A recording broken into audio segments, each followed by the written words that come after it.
In my heart, I reached out and hugged him tightly. Finally, my tears flowed. Bitterness and newfound joy welled up inside me. I told Grandpa Oliver what happened in the village. The more he listened, the angrier he became. Even the stranger next to him was visibly angry. "Girl, leave this to me. That man will have no choice but to divorce you, whether he wants to or not. This is the new society. The women of our country must not be trampled upon." Only then did Grandpa Oliver introduce me to his old friend, Professor Mario. According to Grandpa Oliver, Professor Mario's wife, working in the Women's Federation, advocating for women's rights. Listen to my experience. She felt heartbroken and didn't hesitate. Filed a petition for compulsory divorce by the authorities. When Mario teaches, I learned that I was admitted to Tsinghua University. His eyes were full of admiration. Before leaving, he gave me a meaningful look and encouraged me to focus on my studies. Later, Grandpa Oliver told me, Professor Mario, former professor of the Department of Chemistry at Tsinghua University. In this life, the field I want to study most is chemistry. Chapter 8 and more. 1 month before the start of the school term at Tsinghua University, I can't say no to Grandpa Oliver's warm invitation. So I live in his house. At first, I'm worried his family might object, but to my surprise, they were just as friendly as he was. Grandpa Oliver has 2 sons and a daughter. They are all married. At night, the laughter of the grandchildren filled the house. And happy, my uncles talked to me about my academic future. Auntie pulled me into a warm hug, full of love. Since my parents passed away, I've never felt this warmth again. Repay their kindness. I helped my grandfather with his homework. Oliver's grandchildren. Time flies. The first day of college is coming soon. I say goodbye to Grandpa Oliver and decided to live in the dormitory of Tsinghua University. But with his persistence, I agreed to come back once a week and have dinner with my family. Before moving into the dormitory, I sent 2 paternity test results and a letter. I hardly know. My departure caused complete chaos at David's house. At first, when David and Sandra returned to the village, they didn't even notice I wasn't in the truck. After all, they are too busy paying attention to each other. Let me stop thinking about it.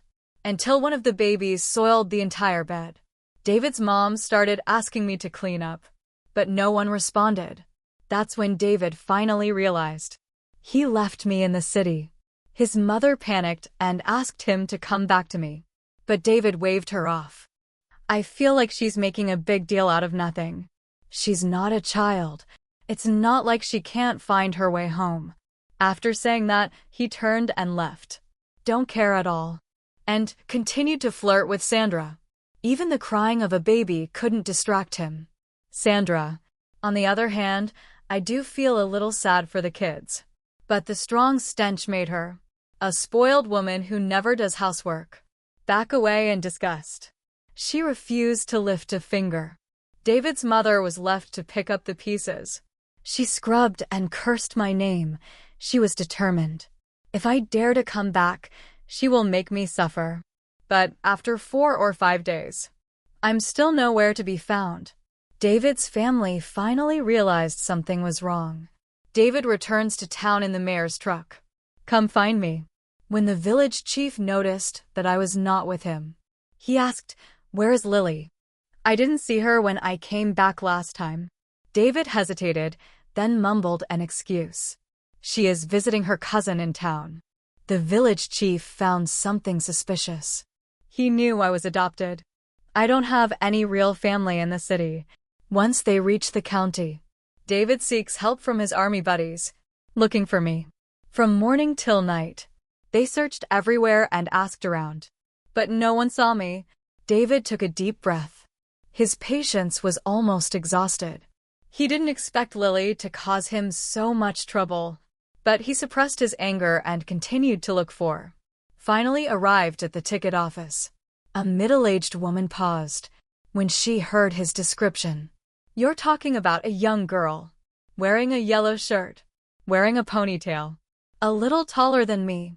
She gestured to indicate the height difference. David's heart was beating fast with excitement. Yes, Auntie. Do you know where she went? The woman grinned.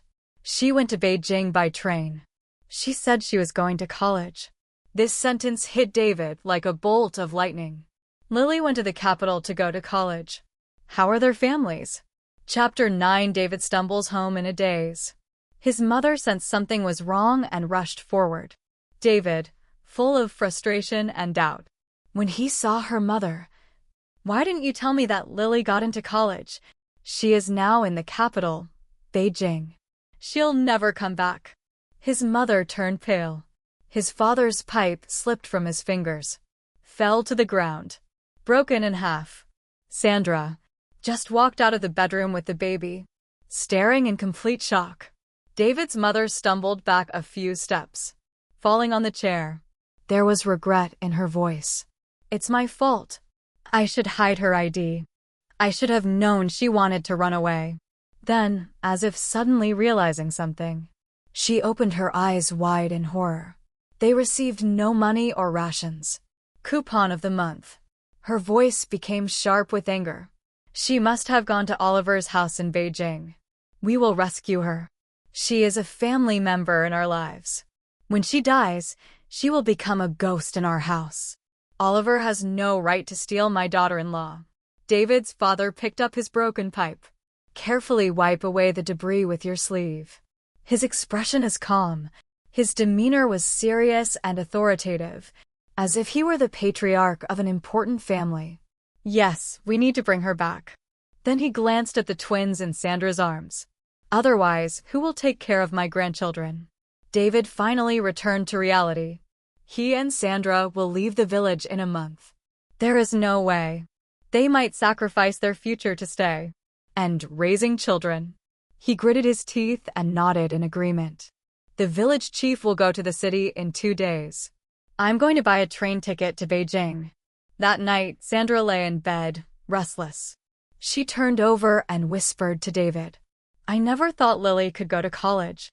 "I don't know which one." David snapped angrily. "What kind of school can she get into? Maybe just some vocational colleges." "It seems like I feel embarrassed just thinking about her." His eyes softened as he looked at Sandra. "Treat her like a treasure. It doesn't matter which university she was admitted to. She will never be better than you. People like her are just wasting education money. Unlike you, your future is bright." Sandra smiled smugly, enjoying the praise. After all, in this era, getting into college is extremely rare, and was admitted to the normal school. In Beijing, people from miles around envy her and praised her achievements. David still dreams of bringing Lily home. Until the next day, when the village chief brought devastating news. Lily has filed for compulsory divorce. From the capital. Chapter 10. The moment David's mother heard the news, she almost fainted. Even David's usually calm father lost his temper, slamming the table and yelling, "This is too much. Absolutely outrageous." David's mind is in a mess. He desperately asked the village chief for help, hoping for some help. But the village chief only shakes head hard. "David, this is the official notice from UPS. There's nothing I can do. The final result is out. I heard that Lily was admitted to Tsinghua University. You'd better stop bothering her from now on." When the village chief first received the official document, he was stunned. After all, he had seen many official notices before. But this is his first time. "Have you ever had a compulsory divorce order?" From the Women's Federation. He and other village officials study the document for several hours, trying to find loopholes. But no, this is not a negotiation. This is an official statement. The document clearly states, Lily and David's marriage has been dissolved. Both parties are now free to remarry. Attached to the notice, it's a list of all the money and rations, coupons sent to David's family over the years. Stunning numbers. Even the village chief was surprised. David's family is really greedy. This money alone could support 10 girls like Lily. comfortably. Even Lily's education expenses have been accounted for. Her benefactor. I always hope she has a bright future. But what did David's family do? They forced Lily to drop out of school early. Marry David. She has been treated badly over the years. The villagers saw Lily's ragged clothes, the endless work she does. David's parents never appreciated her looks.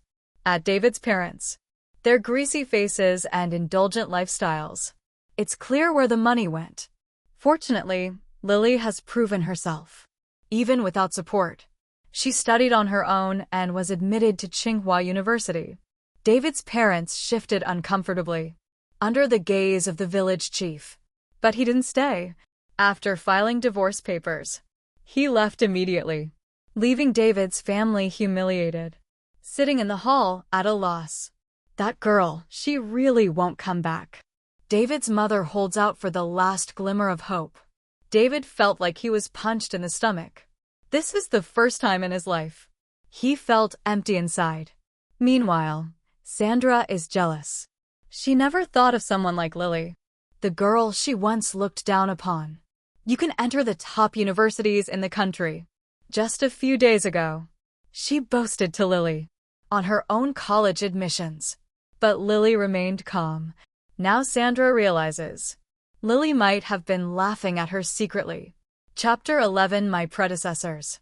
Eric and I walked out of the lab together.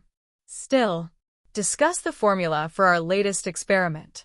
Suddenly, a female classmate ran over and, Lily, your family is waiting for you at the school gate. They said something happened at home. My heart skipped a beat. Could something have happened to Grandpa Oliver? I said goodbye to Eric very quickly, rushing to the door. But before I reached the entrance, I heard a familiar voice shout, I'm here to take my wife home. Who are you to stop me? Lily, David. I walked up to him, and as soon as he saw me, his eyes sparkled with excitement. Lily, come home soon. Mom and Dad are sick. My expression is blank. If Aunt and Uncle are sick, they should go to the doctor. If things are that bad, Sandra can take care of them. Why did you come to me? David's face became stiff. The way I call his parents. But he soon pleaded again with a cheeky attitude.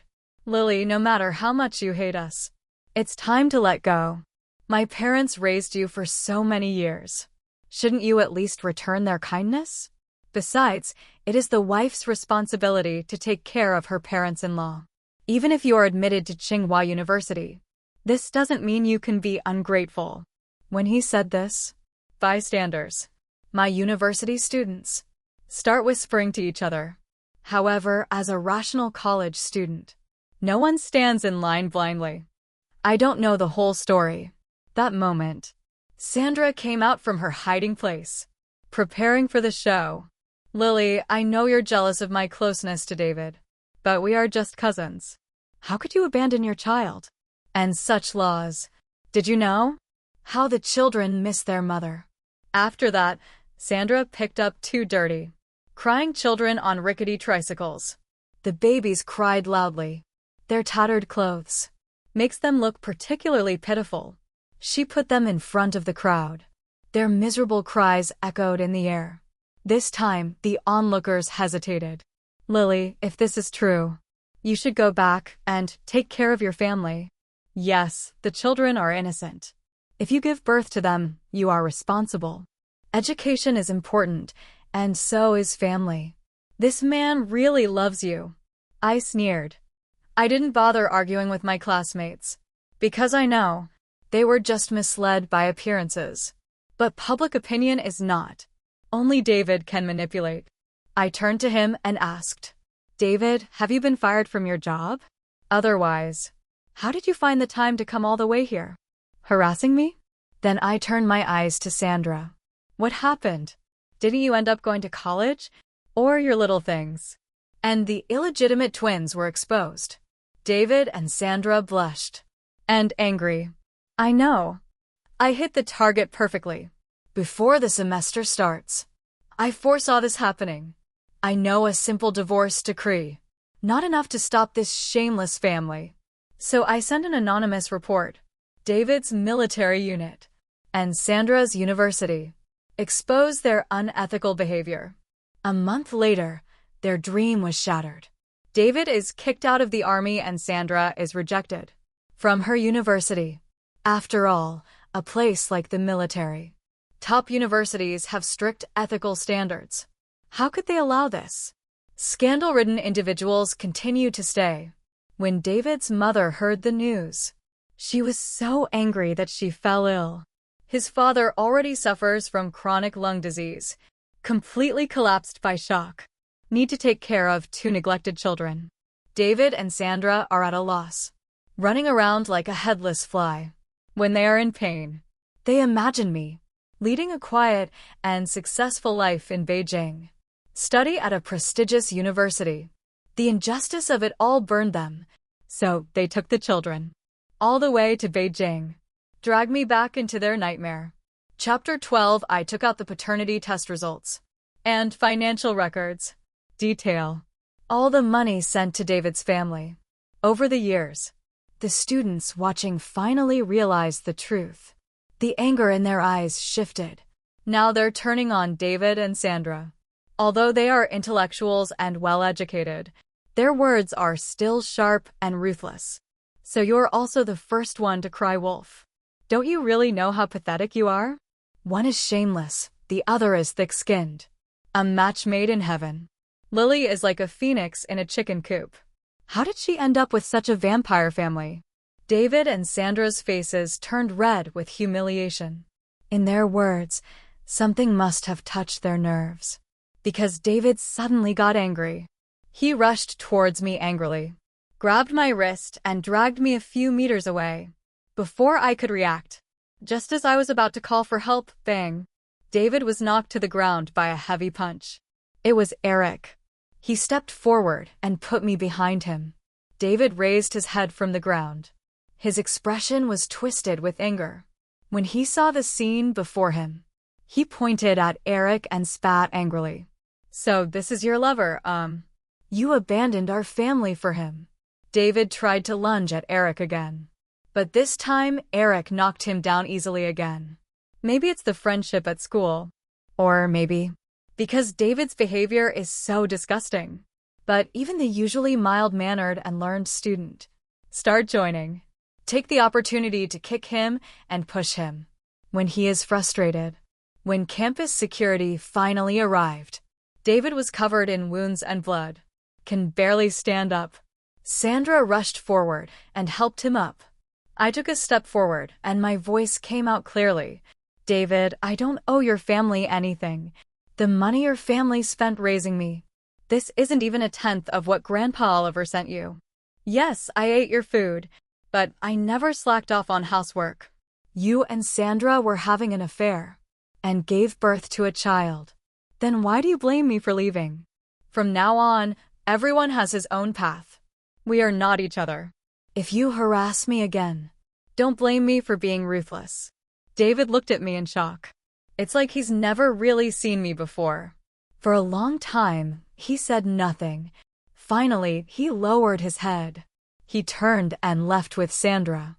From that day on, he never dared to bother me again. Chapter 13. 4 years later. I walked out of Professor Mario's office. I hold our latest research results in my hands. Professor Mario just told me. This study will significantly break the foreign blockade against our country in the field of bomb technology. We are about to make a major breakthrough. Wave after wave of good news. Makes my heart feel like a happy little bird. Keep floating. That night, Eric invited me to dinner. I agreed without hesitation. During mealtime, Eric congratulated me on my achievement. His eyes were filled with pride. I looked at him with a smile. I thought you were kidding me. Without your help, I still have a long way to go. Before reaching this result, Eric smiled with an indescribable warmth in his eyes, feeling flustered. I quickly looked away, but he reached out and held my hand. I understand you, he said gently. Your heart is devoted to chemistry. You will dedicate your life to it. But don't forget to look at the people around you. Okay. I lowered my head, my heart pounding. After a long while, I nodded solemnly. Later, Grandpa Oliver told me about David's downfall. After losing his military position, he drank himself to death, wasting time in a drunken stupor. Refused to work, refused to take care of children. Sandra missed the chance to go to college. Soon overwhelmed by 2 children and David's family, she lasted less than a year before running away. Never look back. David is left alone, striving to raise children and take care of sick parents. But David has never been a responsible person. A few years later, his negligence left his parents bedridden with bedsores, struggling in pain day and night, until they slowly wither and die, abandoned and suffering. As for his children, there is no guidance. They skip classes, fighting in the streets and causing trouble. One day, a villager who knew the truth laughed at them. Your real mother. Your ability is not even half that of your adoptive mother. You'll be as useless as her. Here, their so-called foster mother succeeded. And live in the city, both children have tantrums every day. Asked to take me to Beijing to find me. Maybe it's alcohol. Maybe it's just David's stupidity. But he forgot everything I told him. He immediately bought 3 train tickets to Beijing. But before they could board the plane, David, drunk and passed out on the train tracks. Just like that, he left. When his 2 children finally found me, they looked like dirty little beggars covered in dirt. They cried, tears streaming down their cheeks. Before his death, our father kept repeating one thing over and over again. It shouldn't be like this. I want a second chance. Lily, wait for me. By then I had been awarded the State Outstanding Contribution Award. Make me the youngest academician in the institute. I tell the kids the truth, no matter how they protest. I sent them to an orphanage, because if I allow my heart to soften towards them, I will betray my past self. When I lift the trophy, permanent, under the flashes of countless cameras, I feel like I'm seeing my past self stand in front of me. Her lips moved silently, forming a phrase. Keep going. Don't look back. Eric stood in the crowd and applauded me. His gaze is unwavering. At that moment, I thought, I won't look back.